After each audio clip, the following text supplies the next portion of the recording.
Welcome to this explainer.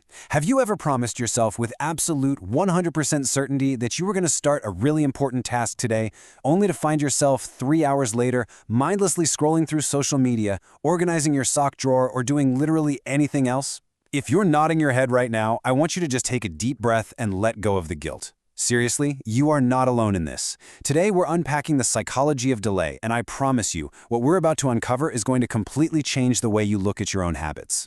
So it's the ultimate question, isn't it? Why on earth do we avoid the very tasks we know are crucial for our success? Well, for the longest time, society has given us a very simple, very judgmental answer, and that is laziness. Most people just assume procrastination is a character flaw, a sign that you lack discipline or drive. But psychology and modern neuroscience, they tell a completely different, honestly fascinating story. Procrastination is actually rarely about being lazy. In fact, some of the most hardworking, ambitious people on the planet struggle with this every single day. Here is a massive paradigm shift for you.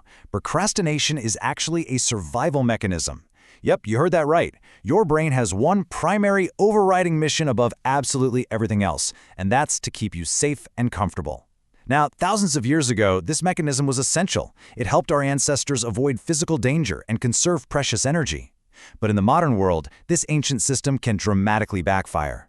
Whenever your brain encounters a difficult, uncertain, or stressful task, like say writing a massive report, studying for a major exam, or even making a tough career decision, it misinterprets that stress as a literal threat to your safety. It triggers feelings of anxiety, and your brain naturally jumps in to protect you by avoiding those unpleasant emotions. Okay, let's dive into this, because this is where our biological wiring really reveals itself. To understand why we default to distraction, we have to look at a concept called present bias. As human beings, we are just biologically wired to seek immediate gratification. We consistently, almost predictably, value rewards that are handed to us right here, right now, way more heavily than rewards we have to wait for in the future. Just look at the stark contrast between these two choices.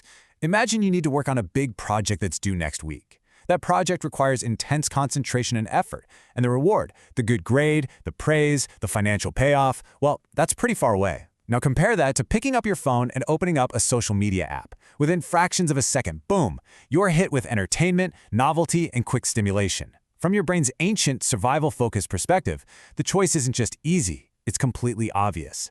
Immediate rewards are going to win that tug of war against delayed rewards almost every single time. And driving that choice is a neurochemical you've probably heard of, dopamine. But there's a huge misconception here. A lot of people think dopamine is just the brain's pleasure chemical. Actually, scratch that, it's much more closely linked to motivation and the anticipation of a reward. When you check your notifications or watch a quick funny video, your brain gets these small dopamine hits. And these little bursts feel great, but over time, they teach your brain a very powerful and kind of dangerous lesson. They teach it, hey, whenever I feel stressed or uncomfortable about my work, I can easily escape into something that provides instant stimulation. And this brilliantly illustrates exactly how we get trapped.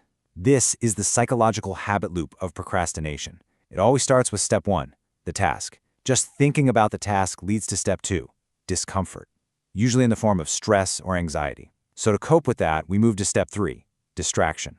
We open a new tab, check our phone, wander to the fridge for a snack, which immediately brings us to step 4, relief. By avoiding the task, your stress temporarily drops, and your brain interprets that sudden drop in anxiety as a highly rewarding experience. But here's the tragic flaw in our brain's logic. That relief? It's an illusion. It's entirely temporary. You might feel totally fine in that exact moment while you're watching a video, but the task hasn't gone anywhere, it still exists. And because you've just burned precious time, the deadline is actually closer now. So by seeking that short-term relief, you've essentially guaranteed that your future stress and pressure will be significantly higher. Now this brings us to a fascinating twist.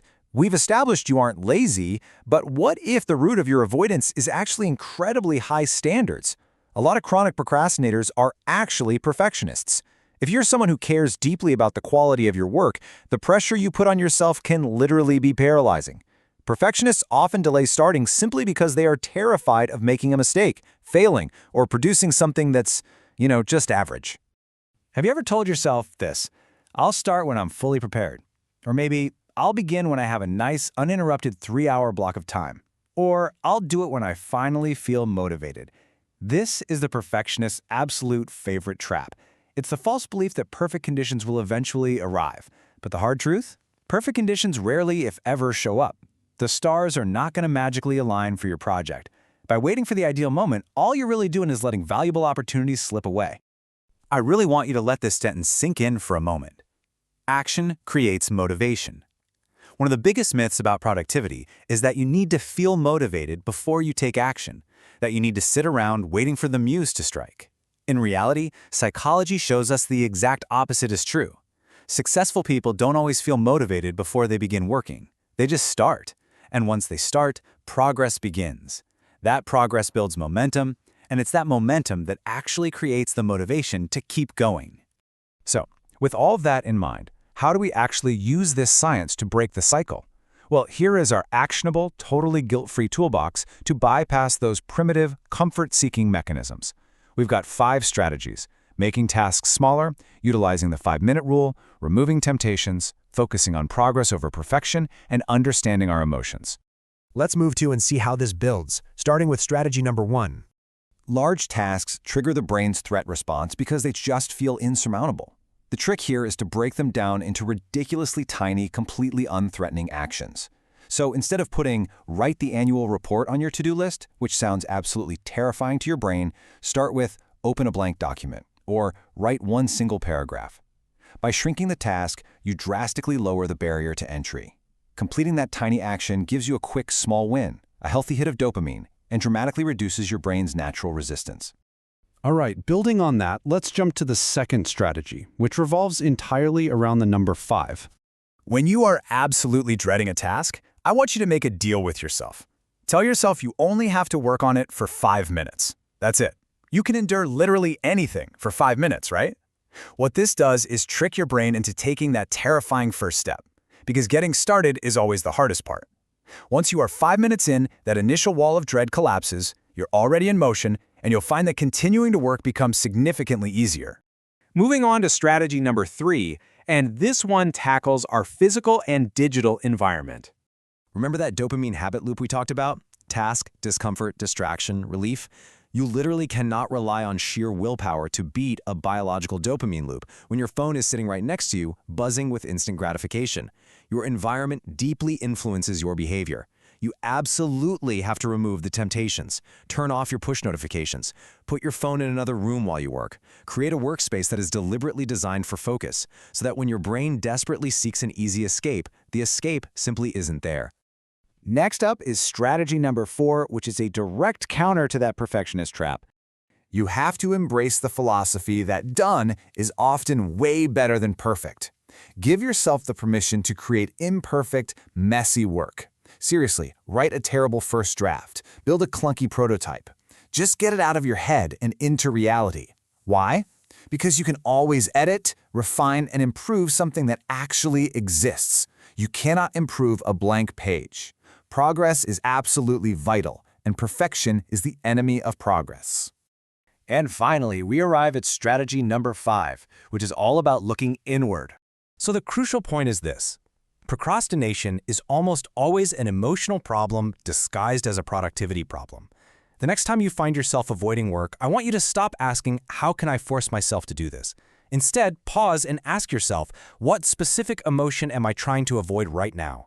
Are you afraid of failing? Are you confused about how to start? Are you just exhausted? Identifying that hidden emotional obstacle is far more effective. Once you name the fear or the stress, it loses its power over you, and you can finally address the real issue head-on. I really want to leave you with this final, powerful thought. Procrastination is not proof that you're weak, incapable, or lazy. It is simply a natural response from an ancient brain doing exactly what it was designed to do, seeking comfort over discomfort and immediate rewards over future benefits. But here's the thing. You are not just your ancient instincts. You have the power of self-awareness. At every single moment of delay, you stand at a crossroads. Your brain wants comfort, but your future wants growth. The person you ultimately become depends entirely on which one you choose to follow. So the next time you feel the urge to scroll away from your work, ask yourself, what tiny, imperfect action will you take right now to choose your future? Thank you so much for joining me for this explainer, and I'll catch you next time.